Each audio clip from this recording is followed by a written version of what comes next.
குறும்பை உரம் வைக்க விழுகுதுங்க சார். மரத்துல வண்டு விழுகுது. வண்டு சோப்பு. ஆமா, அப்புறம் தண்ணியா வடிது. ஒரு 5-6 மரம் இருக்கு பாத்துக்கோங்க. தண்ணி வடியுது இருக்குங்க சார். அந்த சீக்கு விழுகிற மாதிரியே இருக்கு பாருங்க. சாரல் போடுது இத மாதிரி.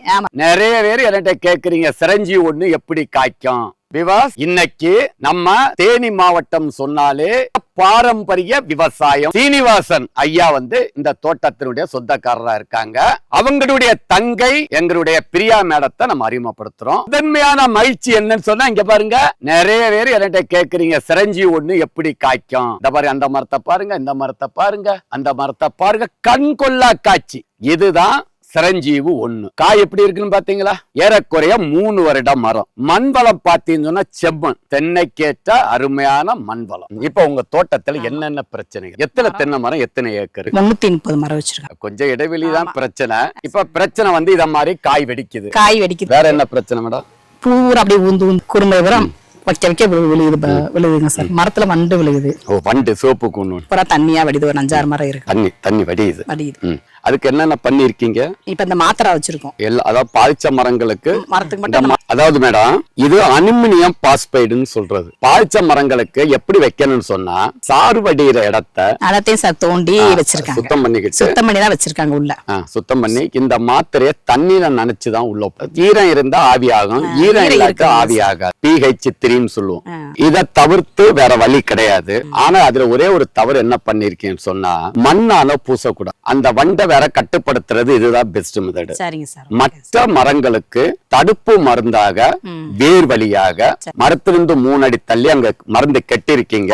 10 ml மோனோகோட்டா பாசம், 4 ml காண்டாம், அதோட 40 ml தண்ணி கலந்து இப்ப நீங்க எல்லா மரங்களுக்கும் மருந்து கட்டுனா ஒரு 40-45 நாளைக்கு எள்ளி கொடுக்க கூடாது.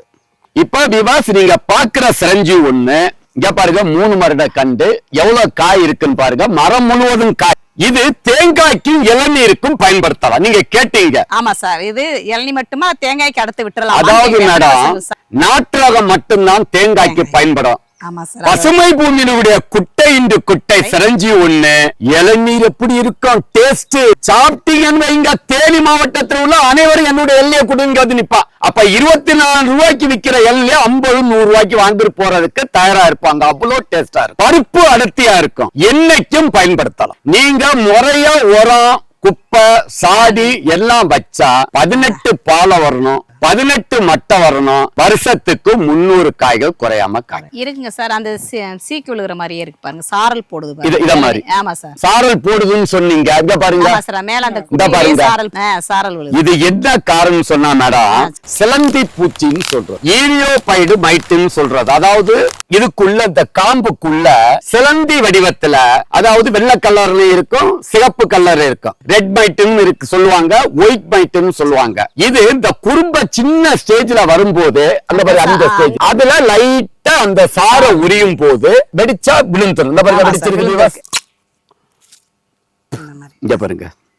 இத கட்டுப்படுத்த முடியுமான்னு கேட்டா கட்டுப்படுத்த முடியாது, தடுக்கணும். ஏன்னா இது உலக வியாதி. அப்ப இது வராம இருக்கிறதுக்கு நீங்க என்ன செய்யணும்னு சொன்னா, 6 மாதத்துக்கு ஒருக்க மரத்தை களை எடுக்கணும். எடுத்தாங்களே சார், பழுது பார்த்து இப்படி எல்லாம் எடுக்க கூடாது. களை எடுத்து இத மாதிரி காய் இருக்கிற மரங்கள்ல ஏணி வச்சு ஏறு, மட்டை இடுக்குகள்ல மரத்தை சுத்தம் பண்ணி 1 கிலோ அங்குஸ், அதோட எண்ணெய் எடுக்காத வேப்பம் புண்ணாக்கு 1/4 கிலோ. ஒரு மரத்துக்கு 1/4 கிலோ. ஒரு மரத்துக்கு 1/4 கிலோ. ஒரு 50 கிராம் 100 கிராம் சிலிக்கான் அல்லது அரிசி தவிடு, எந்த தவிடு, புழுங்க அரிசி தவிடு நல்லது.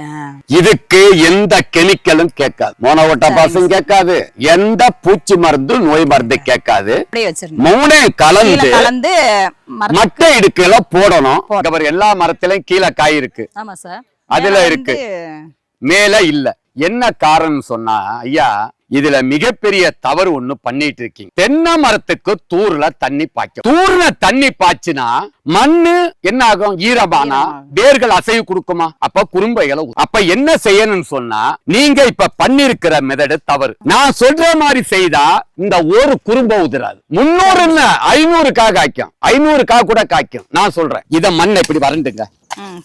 மண்ணை தூருக்கு அணைங்க. மேல் மண்ணை தூருக்கு அணைச்சிட்டோமா, ஈரத்தோட அணைக்க கூடாது. இத மாதிரி காஞ்ச பிறகு இங்கேயும் மண்ணு போடக்கூடாது. முழு வட்டம் இங்க வட்ட பாத்தி எடுங்க. இந்த தென்னை மரத்துடைய வீடு. ஒன்ஸ் நீங்க இந்த வட்ட பாத்தி எடுத்த பிறகு இங்க தண்ணி மட்டும்தான் பாயணும்.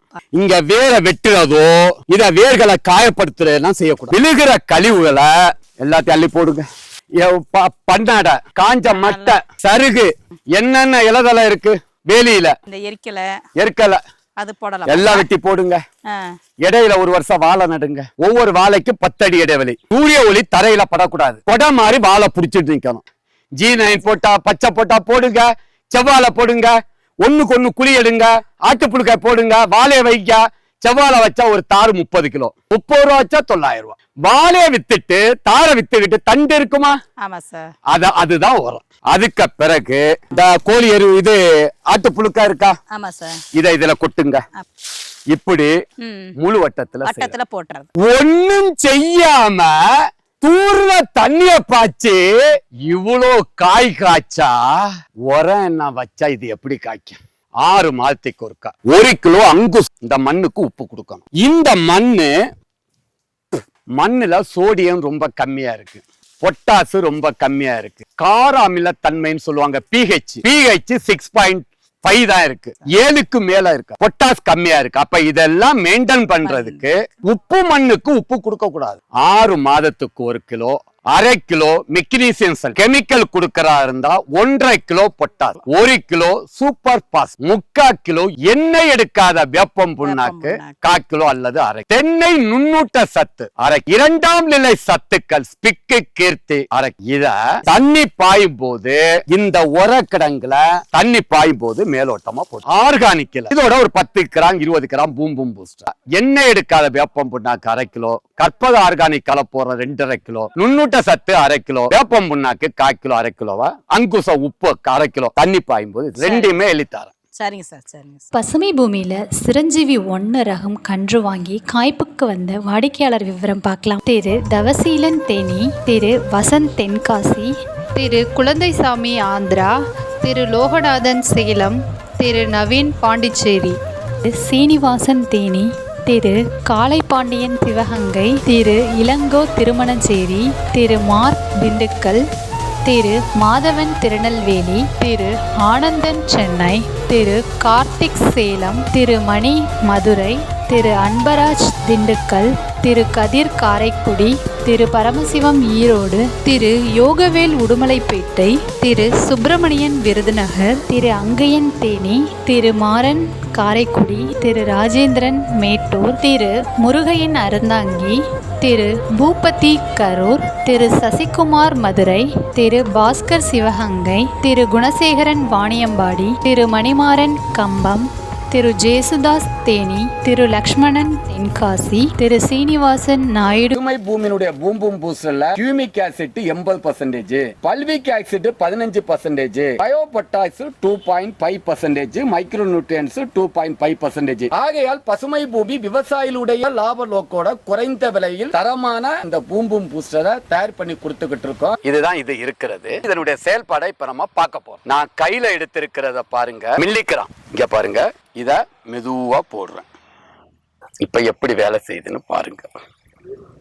இதுதான் வேர் வளர்ச்சியை தூண்டி பயிர்களுக்கு வறட்சி, கோடையில தண்ணி பாய்க்க முடியலையா, பூம்பும் பூச போட்டா வறட்சியை தாங்கும், பூச்சி நோய்க்கு எதிர்ப்பு திறன், காய்கறிகள் டேஸ்டா இருக்கும். ஆல் இன் ஒன், எல்லா பயிர்களுக்கும் மட்டுமே உள்ளடக்கியது.